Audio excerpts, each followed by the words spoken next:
She kept calling him her best friend, a name that sounded harmless, a person I was never supposed to be threatened by, a convenient shadow she could disappear into without raising alarms.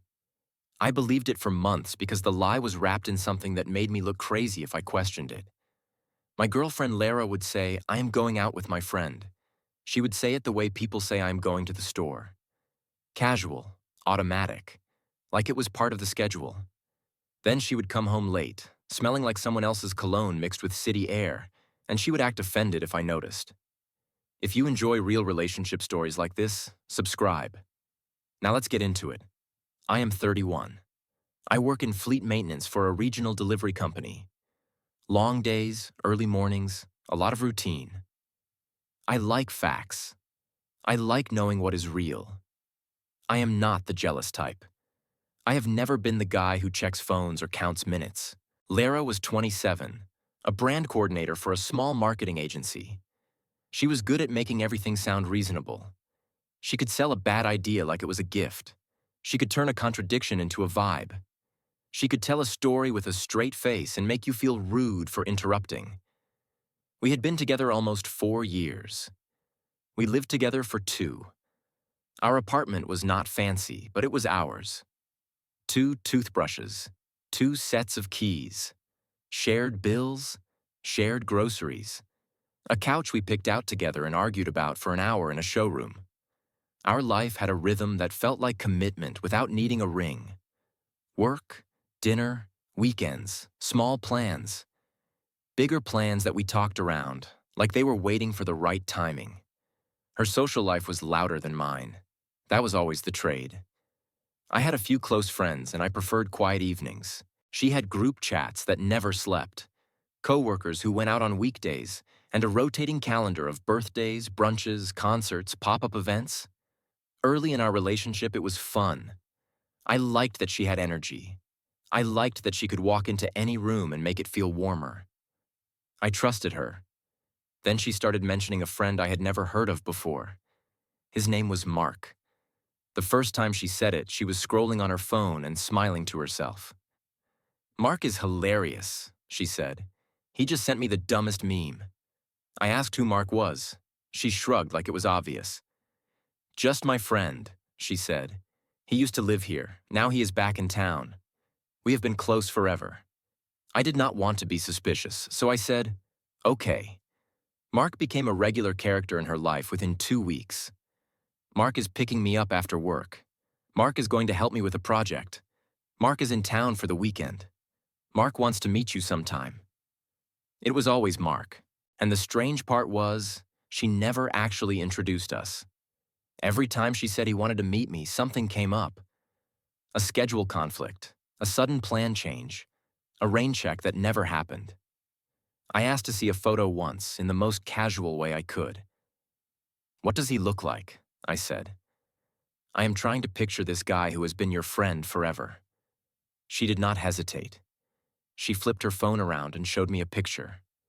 A man in his late 20s or early 30s, dark hair, clean beard, broad shoulders, the kind of guy who looks like he knows exactly what effect he has on people. Smiling at the camera like he owned the moment. "That is Mark," she said. I nodded. I told myself it meant nothing. People have attractive friends. That is not a crime. But something in my stomach tightened anyway. After that, Mark started bleeding into our weekends. She would get ready to go out with him, and she would do it the way she did when she wanted to feel noticed. Extra effort, hair done, makeup sharper, a nice outfit, not the casual, comfortable kind she wore around me when we went grocery shopping. When I teased her about it, she rolled her eyes and said I was being dramatic. "He's just a friend," she said. "Relax." The first night I felt real discomfort was a Friday in late spring. I had gotten home from work tired and dirty, hands still smelling like oil even after I washed them. Lyra was already dressed, standing in the living room adjusting an earring. "Where are you going?" I asked. "Mark and I are grabbing drinks," she said. "Just catching up." I looked at the time. 9:30.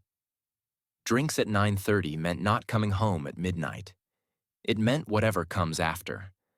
I asked if she wanted me to come. I tried to sound light, like it was a normal couple thing.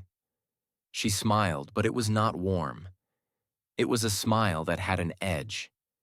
"It is not that kind of hangout," she said. "It is just friends." "Okay," I said. "Have fun. Text me when you get there." She kissed me quickly, grabbed her bag, and left. At 11:45, I got a message. "Here. Busy. Talk later." No location, no photo, no other context. She did not come home until almost 3. I was awake because I could not sleep through the anxiety in my chest.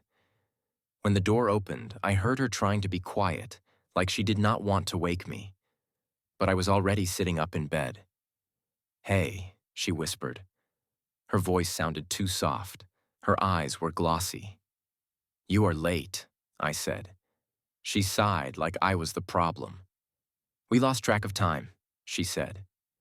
Mark was venting about his breakup. He needed a friend. She walked into the bathroom and shut the door. When she came back, she crawled into bed without cuddling. She rolled away from me and fell asleep fast. Her phone buzzed once on the nightstand. A single vibration. I stared at it like it might explode. I did not touch it.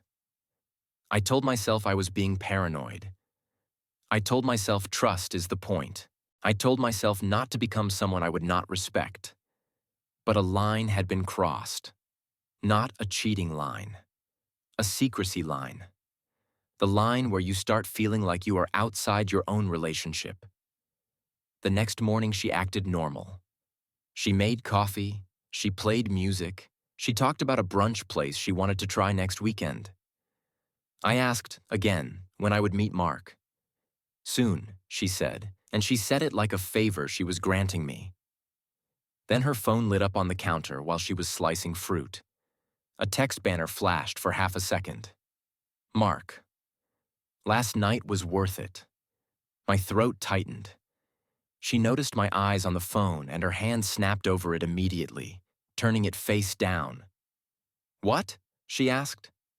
"Nothing," I said. She stared at me like she was measuring how much I had seen. I saw enough. That week I tried to be calm. I tried to be normal. I tried to trust her. But the pattern kept repeating. "Mark and I are meeting up. Mark is in town tonight. Mark is having a rough day. Mark wants to talk." And the times kept getting later. There was always a story, always a reason, always a small shift that made me feel like I was overreacting. I started noticing the little habits that only show up when someone is hiding another life. The biggest tell was her mood. When she came home from seeing him, she was different. Not guilty, exactly. Almost energized. Like she had been refilled somewhere else. Like she had gotten attention that I did not know how to give her anymore.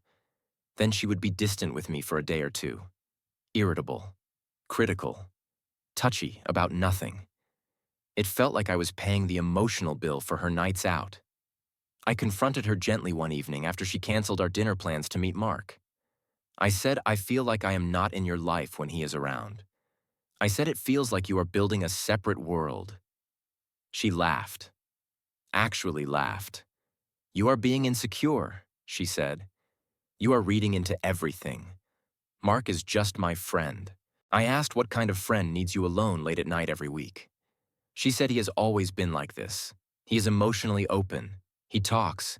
He is not like guys you know. That line stung because it was meant to. It was a comparison. A subtle insult disguised as praise for him. Then she added something that should have been a comfort, but it landed like a warning. "You are lucky I tell you anything," she said. "Most girls would just go and not explain." I stared at her. She saw my face and softened slightly. "I did not mean it like that," she said.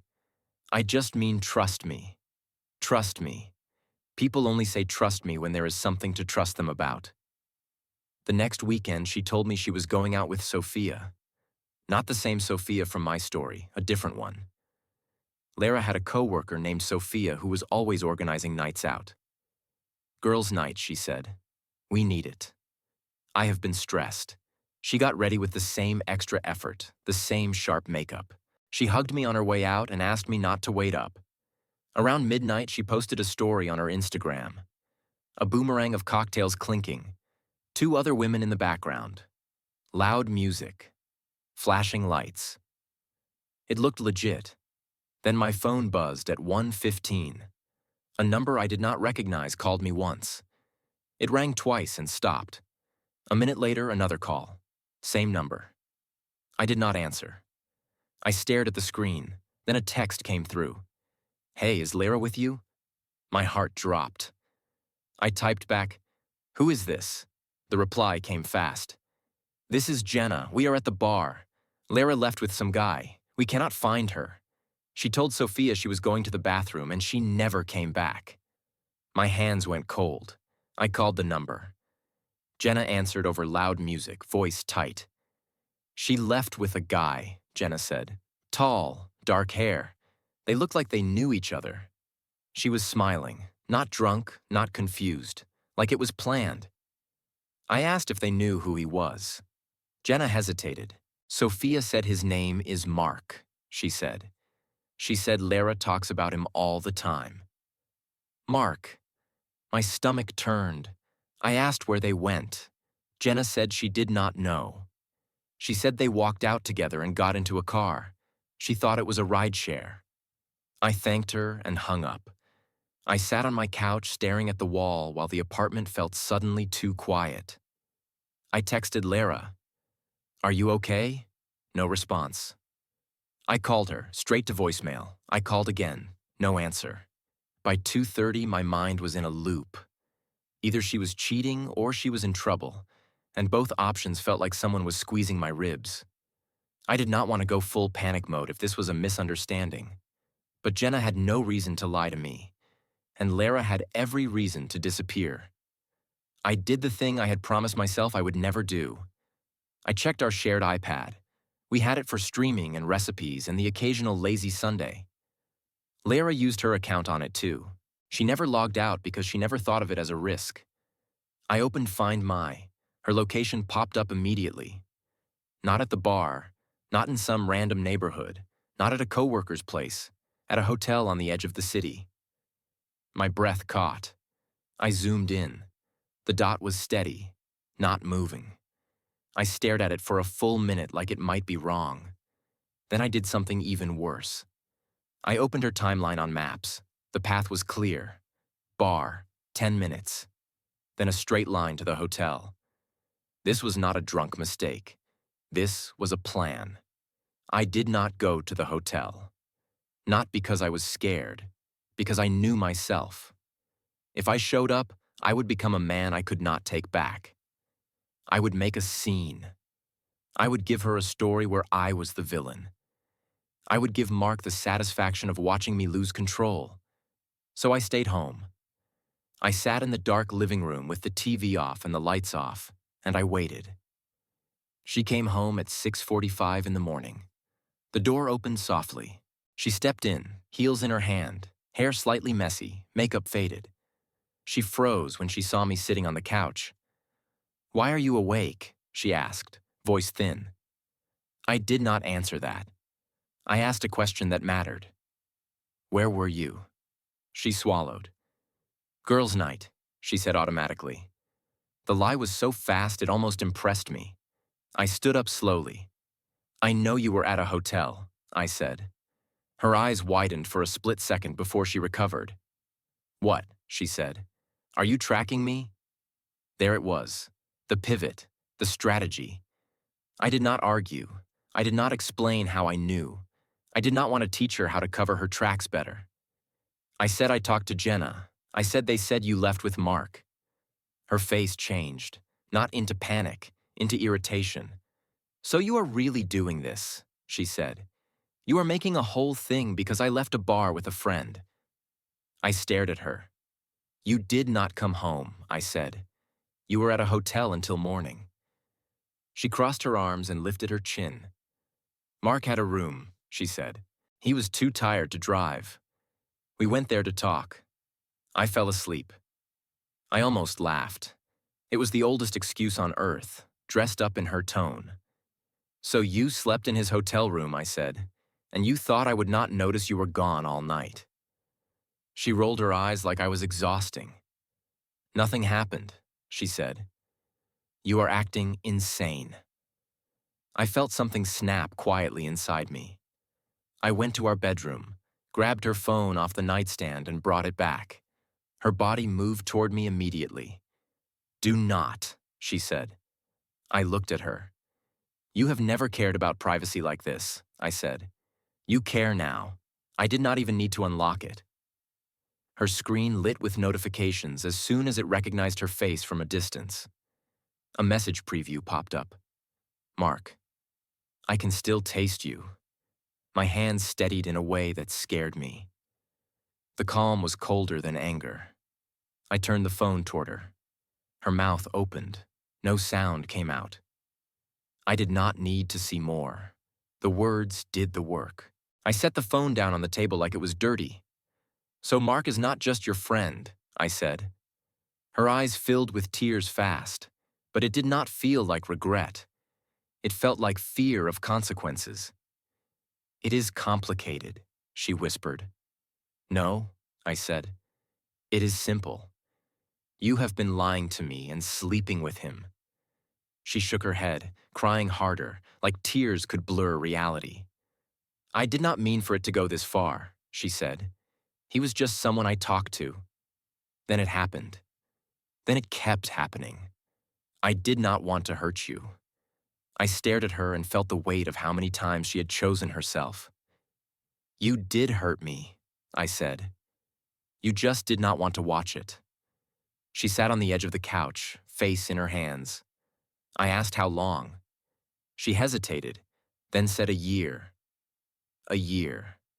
A year of my life. A year of her coming home to me, eating my cooking, sleeping next to me, saying I love you, and then leaving to meet him when she wanted something else. I asked who he was. She looked up with red eyes. "He is my best friend," she said, like she was still clinging to the label. I shook my head. "No," I said. "He is the man you call when you want to disappear. He is the man you go to hotels with. He is not your friend. He is your other relationship." She flinched at the words. Then she said the part that made everything make sense. "You never liked him," she said. "I knew you would judge me." I laughed once, short and ugly.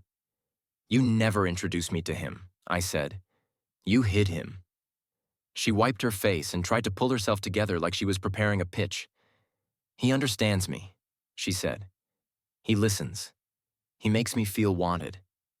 There it was. The comparison again. I asked why she stayed with me. She stared at the floor. "Because you are stable," she whispered. The sentence did not sound mean in her mind. It sounded practical, like she was explaining a budget decision. I felt my stomach drop. "So I am the home base," I said, "and he is the thrill." She did not deny it. She just cried. In that moment, I saw the entire shape of our relationship clearly. I saw every time she was distant, every time she criticized me for being tired, every time she said I needed to plan more dates, every time she accused me of not being romantic enough. She was not asking me to be better. She was just justifying what she was already doing. I asked if Sophia knew. She shook her head quickly. "No," she said. "Sophia thinks Mark is a girl." I blinked. "What?" She sniffed and looked away. "I told everyone Mark is a girl," she said. "I said Mark is short for Marissa. It was easier. No one asked questions. My skin went cold. So she did not just lie to me. She built a lie around him. She turned him into an imaginary woman so she could keep him close without raising alarms. She used a female name like a shield. All that time when she said I am meeting Marissa. All those nights when she said it is just a friend. It was him. Mark. A man. I felt sick. I sat down slowly across from her. "How many people did you tell that to?" I asked. She shrugged, defeated. "Everyone," she said. My coworkers, Sophia, my mom. It was just easier, easier. That word again. The word that means I chose the route that protected me, not you. I looked at her and realized I did not recognize her anymore. Or maybe I finally did. She tried to reach for my hand. Please, she said, do not throw us away. I will cut him off. I will fix it. I will do therapy. I will do anything, anything except go back in time and choose honesty. I pulled my hand away. You are not sorry you did it, I said. You are sorry you got caught. She shook her head, desperate. I am sorry, she insisted. I hate myself for it. Then she said something that proved my point without meaning to. I never thought you would find out, she whispered. There it was. Not I never wanted to hurt you. I never thought you would find out. My chest tightened, but not with anger. With something like clarity. I stood up. You need to pack a bag, I said. You can go to your sister's or a friend's. But you cannot stay here. She stared at me like I was speaking a different language. No, she said. This is my home too. We both pay rent, I said. But I will not share a bed with someone who disappears into hotel rooms and comes back like I should be grateful she returned. She started crying again, but her tears did not move me. Not because I had no feelings, because my feelings had already been spent. She went to the bedroom and started pulling clothes into a bag. While she packed, I sat at the kitchen table and did something that felt surreal. I changed passwords, the streaming accounts, the grocery app, the shared email logins, the smart lock settings, the utilities. I removed her from everything that made our life feel combined, not out of spite, out of protection. She came back with a bag and stood there, eyes swollen. Where am I supposed to go? She asked. Not my problem anymore, I said quietly. The words felt harsh, but they were true. I had carried her comfort for too long. She paused at the door and turned back. Are you going to tell people? She asked. That question hit me like a slap. Not, are you okay? Not, can we talk? Not, I am sorry. Are you going to tell people? You are still thinking about your image, I said. She opened her mouth, then closed it. She left. The apartment felt too clean after she was gone, like the air had been wiped. I sat down on the couch and stared at the wall until the sun was fully up.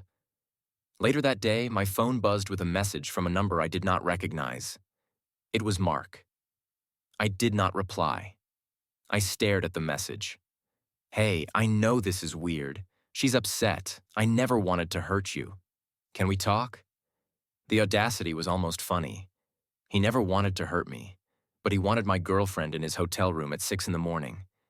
He wanted the benefits without the responsibility.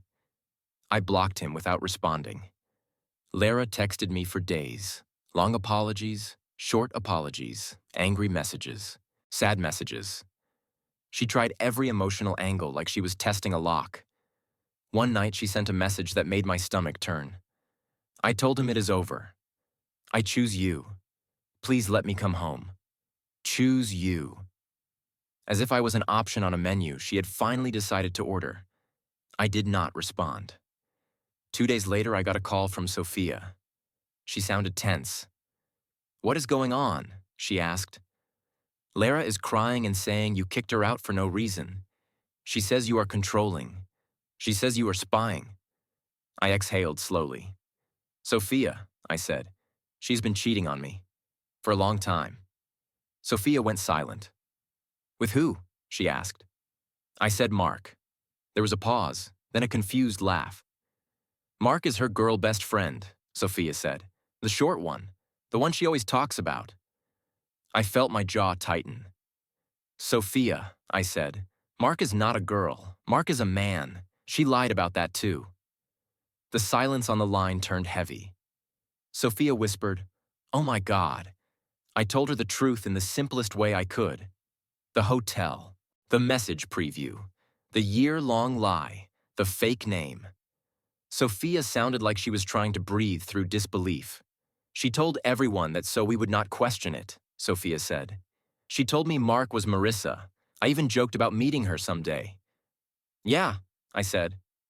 Sophia cursed under her breath. I am sorry, she said.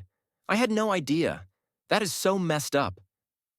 Hearing someone else say it out loud helped. It made it real outside my head. After I hung up, I sat at the table and felt something I had not felt since the night before. Relief. Not relief that it happened. Relief that I was not crazy. Relief that my instincts had been right.